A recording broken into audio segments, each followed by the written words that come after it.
Hey, salut mon Steph, comment ça va? Ça va bien, vous? Hey, moi je veux un chin-chin café là, let's go! Ouais! Chin Chin Café.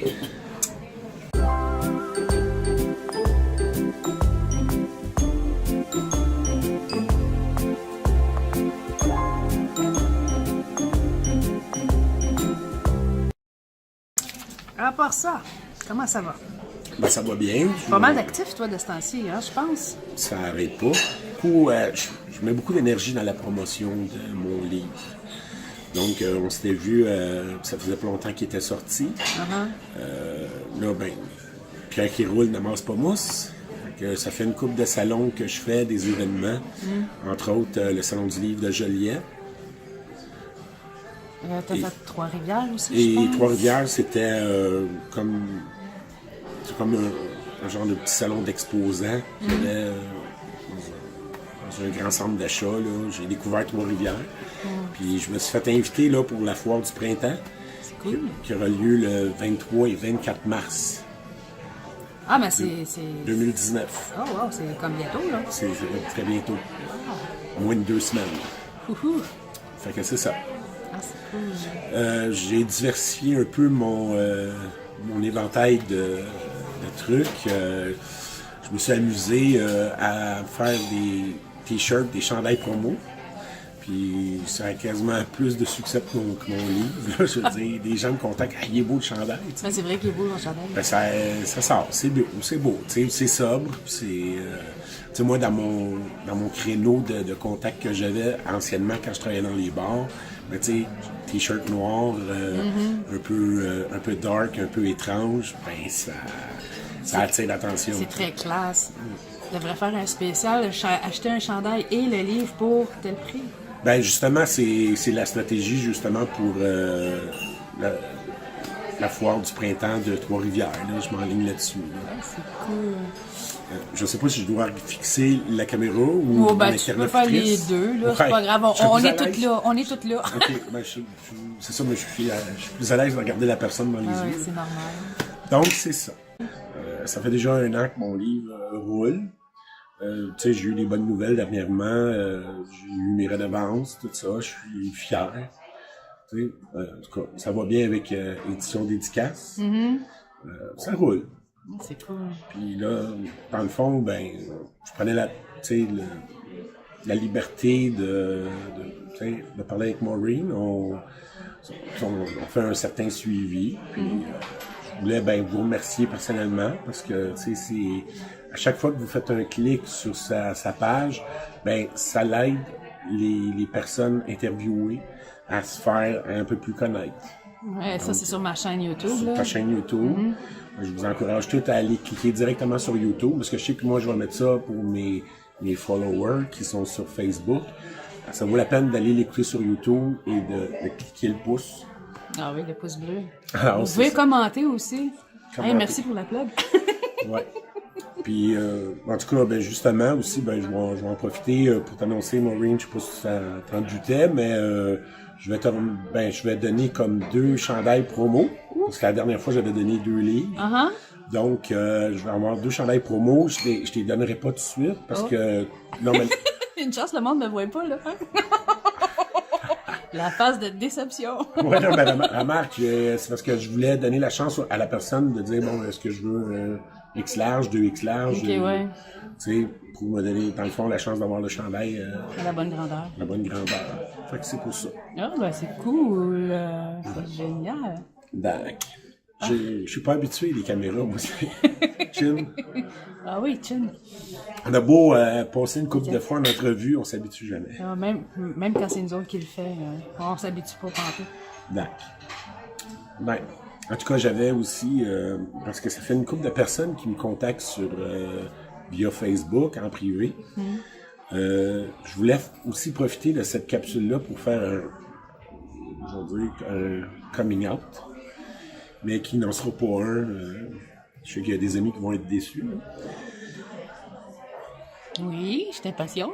J'ai eu, au fur et à mesure que je me suis fait des contacts, surtout en Europe, parce que les gens sont un petit peu plus éveillés là-bas. Il y a comme une culture qui est très poussé au niveau tout ce qui touche. C'est sûr, on parle tu sais, les gens ont toujours des conspirations, là.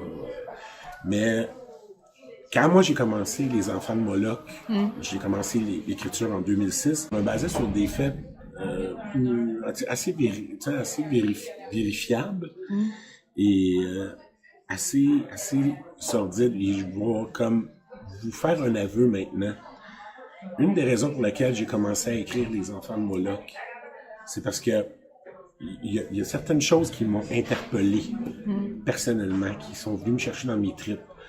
Et tu sais, des fois, on se sent investi d'une certaine mission. J'ai décidé, c'est sûr que mon récit repose sur une certaine part de fiction, mais surtout sur une certaine vérité. Et je suis content parce qu'il y a des gens qui me contactent en privé pour me dire, écoute, je suis un petit peu troublé parce que, bon, on parle de certaines choses. Puis moi, je voudrais vous mettre, tu sais, des liens comme qui ramènent, dans le fond, à mon inspiration initiale. Wow. Mais les gens pensent que moi, c'est comme un coup de dé, un billet de loto. Ils réalisent pas que, non, je vous ai, moi, aiguillonné sur quelque chose. Et au fond, c'est à ça que ça sert, Les Enfants de Moloch.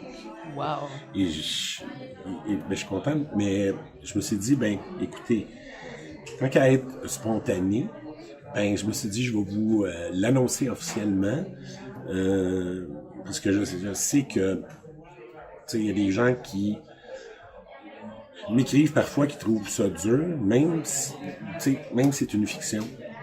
Oui, c'est dur, je confirme. C'est dur, mais je vous dirais que dans le tréfonds de mon âme, c'est parce que je vous dévoile quelque chose. Et tu sais, je suis content parce que moi j'ai des contacts, des gens qui sont très calés dans l'affaire, puis j'en ai un qui m'a dit, écoute, ça fait la 4e fois que je relis ton livre en boucle. Wow. Il dit, tu peux pas savoir jusqu'à quel point tu es proche d'une certaine vérité. Mais l'affaire, c'est que je la connaissais, la vérité. C'est la raison pour laquelle je me suis dit, je vais utiliser un peu la stratégie, parce que je voulais pas faire, tu sais, moi, que je prenne des faits, que je commence à faire un exposé. Ouais. Le monde, il prend moins au sérieux, on dirait, dans ce temps-là aussi. C'est surtout que, tu sais, là, il faut y aller exhaustivement avec les faits. Mais moi, tu sais, en ayant la liberté de dire, ça reste une fiction, mais ça reste un flou. Mais ça encourage les gens à dire, en partant d'une certaine manière, je vais comme creuser. Et il va y avoir bientôt des révélations, je pense, au niveau planétaire international, là. Il va y avoir certaines choses qui vont sortir où je reste dans ma zone de confort. Je me dis, moi, je m'avance pas, mais je commence à avoir des gens sur YouTube, des gens qui sont beaucoup plus informés que moi encore et qui se rapprochent de la théorie initiale. Donc, tu sais, c'est quelque chose qui me fascine. Puis, comme je vous le dis, c'est sûr que directement, je vous encourage à me lire. Parce que je sais, en tout cas, on y trouve tout son compte, mais j'avais le besoin, moi, c'était ma façon à moi de crier à l'injustice. Puis comment le faire mieux qu'avec un roman, justement? C'est une fiction, mais la meilleure façon de conditionner tu sais, la meilleure façon, dans le fond, de prédire l'avenir, ça, c'était dans un certain monsieur dans X-Files, je sais pas si c'était l'homme à la cigarette, tu sais, il avait dit, la meilleure façon de prédire l'avenir, c'est avant tout, c'est de le façonner comme on veut. Et c'est sûr que les Roddenberry, les Star Trek, tous les systèmes de communication, tout ça, c'est sûr et certain que c'était, tu sais, une science-fiction d'anthologie, là, je veux dire, c'est sûr, ça, c'est comme Asimov, tu sais, mais c'était une technologie c'était une projection, c'était, au fond, ça a venu tout chercher une génération parce qu'on voulait croire à ça. Puis ça a créé, dans le fond, je veux mon gadget, je veux mon système de communication, mais je suis sûr que dans les années 60, ben, il y a des jeunes qui regardaient ça, qui rêvaient, ben, qui se sont dit, ben, regarde, on l'a pas, ben, on va l'inventer, on va le créer, on va pousser ça, tu sais, les computers, C'est ça, mais toi, ton livre, c'est pas ça. Toi, c'est comme une... Moi, mon livre, dans le fond, c'est comme je vous dis, c'est une histoire, c'est une tranche de vie de personnes, mais qui rentrent dans un univers sordide. Et c'est cet univers-là qui a inspiré mon roman. Okay. Puis moi, c'est sûr que il y a des gens qui ne comprennent pas ça comme... Ils vont le prendre comme, dans le fond, au premier degré, ils vont dire c'est tordu, c'est sûr, c'est tordu, mais j'adhère pas à ça, je le dénonce. Je dénonce quelque chose. Wow. Je pense qu'à la lumière de plus en plus aux États-Unis, par rapport au monde de l'enfance, sous la présidence d'Obama, il y avait, on parle peut-être même pas de 2000 arrestations par année. Puis ces dernières années, là, on parle, c'est des chiffres qui vont jusqu'à 15 000 arrestations. Là. Il y a quelque chose qui se passe. Ouais. La toile est tendue. Je pense que mon roman, à un moment donné, ça va. Quelqu'un va le lire dans 5 ans, il va se dire, ben il s'est inspiré du fait d'hiver 2019-2020. Mm-hmm. Donc, intéressez-vous au sujet parce que c'est très important dans nos vies actuellement, ce qui se passe. Mm. Ça a une incidence sur nous. On va comme... Nous, comme moi, je serais pas surpris. Non, parce que c'est comme... Je m'attendais à ça, mais pas comme avec ce qui s'en vient actuellement, là, je veux dire. Là, il suffit de regarder moi, je regarde différentes nouvelles sur YouTube, il y a de tout, là. Il y en a qu'il faut prendre à la légère, ouais. Mais ça fait une couple de hits que je vois, là. Les coups de circuit commencent à se faire. Je serais pas l'artisan de ça, mais au moins, moi, j'aurais la satisfaction d'avoir dit, regarde, moi, dans le temps, j'ai essayé à ma façon c'était mon cri, mon SOS, c'était... Quand tu vois les affaires comme ça qui arrivent, là, il doit y avoir une excitation, en quelque part, de dire, yes, je l'ai écrit, puis en même temps, ça doit faire peur. Non, parce que il reste que je m'inspire de choses, mais comme je vous dis, ça se passe toujours au niveau de la conscience, puis, tu sais, on veut, dans le fond, je voulais me tromper. Okay. En réalité, ça va rester une bonne histoire effective. Mm-hmm. Je voulais me tromper parce qu'en réalité, ça touche réellement des gens. Ça touche, tu sais, il y a des gens qui souffrent. Puis les plus sensibles, les plus fragiles dans la société, ça restera toujours les enfants, les personnes âgées. C'est les extrêmes. Puis moi, ben, j'ai attaqué dans mon roman, ben, il y avait quelque chose, tu sais, qui m'interpelle. Je pense que tout le monde, tu sais, les enfants, tu sais, moi, c'est quelque chose on peut pas faire, on peut pas toucher un enfant, on peut pas y faire de mal. Comment on peut arriver à faire du mal à un enfant, tu sais? Et c'est sûr que moi, mon histoire de départ, ça a un rapport avec les adoptions. Mm-hmm. Des adoptions illégales, hein. Mais c'est sûr et certain que ça touche les enfants, mais ça va plus loin dans l'histoire. C'est ça que je voulais, dans le fond, un petit peu dénoncer.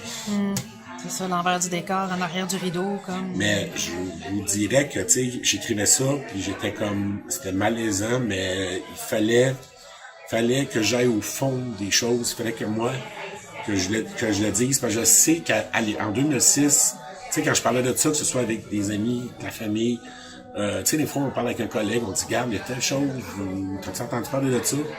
Il y avait comme un voile d'ombre. Il y avait un épais mystère avec la trame de fond de mon roman, là, dans le fond, l'histoire dans laquelle je me suis inspiré pour partir. Je l'ai toujours dit, c'est une mosaïque d'un peu de tout, mais c'est séquencé d'une façon où je vais mettre le focus. Je mets le focus sur le punch, sur la finale. Donc, c'est sûr et certain que il y a des dénouements qui s'en viennent. On parle à l'international parce que ça va toucher des personnes très haut placées. Il y a eu il y a des choses qui se sont produites, peut-être même que tu es un petit peu au courant, mais il y a des rumeurs, il y a des choses, il y a toujours eu des... dans le fond, ça a toujours été su, ça, par une certaine élite. Puis je parle à tous les niveaux, journalistiques, ou je pourrais dire que dans certains milieux, c'est un secret de polichinelle, mais c'est occulté. Et tu sais, moi, je pouvais pas... je te dis, commencer à écrire des faits, puis de sortir un nom, des dates, des événements, c'était vraiment... Ça, il faut vraiment être ferré pour faire un travail de recherche. On n'avait pas les couilles. Je me suis dit qu'avec mon livre de fiction, puis ça me bouillait parce que là, je sais qu'il y a des gens qui m'écrivent qui... Tu fais référence à ça, pis je me suis dit, là, regarde, non. Je dis, regarde, moi, je vous mets dans le mille, c'est un peu la clé qui décode le tout, là. Dites-vous bien que quand vous allez lire la dernière page de mon histoire, là, dites-vous bien que ça repose sur des évidences, sur des faits. Et c'est ça le... En tout cas, je vous dirais que j'ai écrit bien d'autres trucs, mais je reste accroché sur ce roman-là pareil, parce que c'est la clé de voûte. C'est pour ça c'était important pour moi de le faire connaître, ça. Je sais qu'à Maureen, quand on s'est connus sur Facebook, tu me faisais allusion à des choses, fait que tu sais, t'as une certaine connaissance générale, puis c'est ça qui était le fun, tu sais. Fait qu'en tout cas... Je le montre pas à tout le monde, ça, mais oui, j'ai un petit peu... moi aussi, je fais des recherches, je suis une curieuse. Ben, c'est un peu pour ça que je fais mon science-fiction aussi, que je veux retravailler entre autres, là, mais bon. Mais on n'est pas ici pour moi, hein? Fait que... Ouais. Toujours est-il que je travaille pour la suite. Et ça tourne toujours autour du sujet, mais comme c'était prévu dès les balbutiements de mon premier roman, ma suite, c'est une continuité, mais là, je m'inspire beaucoup de Dennis Whitley, qui était un auteur dans les années, mettons, 1930, 1960, là, en Angleterre. Puis il écrivait, il y avait un groupe de personnages qui pouvaient être mis à toutes les sauces. Tu sais, à un moment donné, c'était une intrigue un petit peu plus à la James Bond, puis à un moment donné, ben là, ça pouvait revirer un truc totalement, tu sais... disjoncté. Oui, tu sais, avec les conspirations, puis le en tout cas, tu sais, c'était plaisant de lire, puis lui, ce monsieur-là, il écrivait vraiment pas bien, tu sais. Puis les gens qui le corrigeaient, ben, tu sais, c'était comme... Il fallait vraiment que, j'ai pas la chance de... Tu sais, mais j'ai un petit peu son côté imaginatif que j'exploite. Okay. Donc, c'est pour ça que, tu sais, il m'inspire beaucoup, ce monsieur-là, parce qu'il s'est rendu un icône en Angleterre, tu sais. Okay. Dans la littérature fantastique, Dennis Whitley, là. Je vous encourage à lire ça, c'est bien intéressant. C'est intéressant, puis c'est d'une autre époque. Mais tu sais, je le mets sur le même pied d'égalité que les Agatha Christie, puis les... à ce point-là, ah ouais? Ah ben, il a inspiré une génération. Fait que c'est pour ça. Super génial.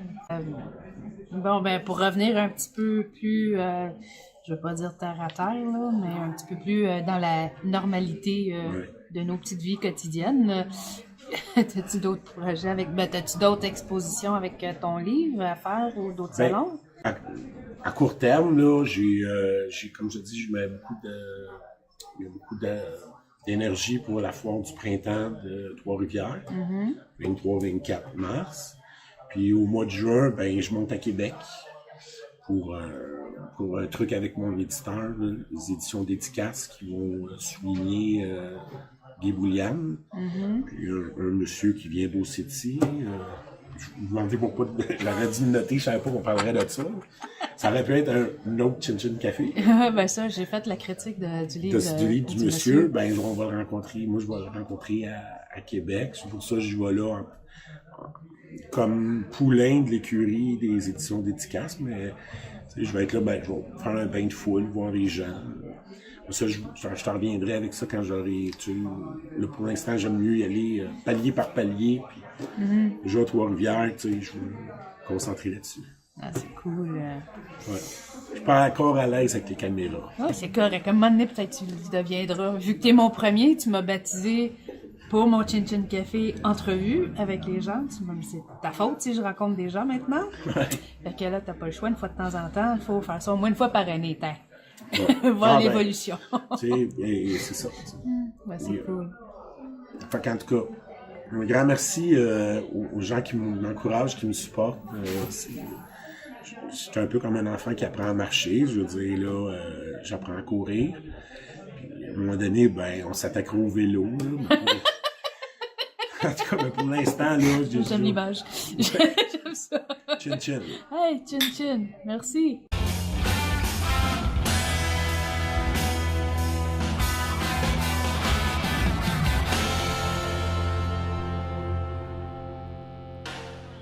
C'est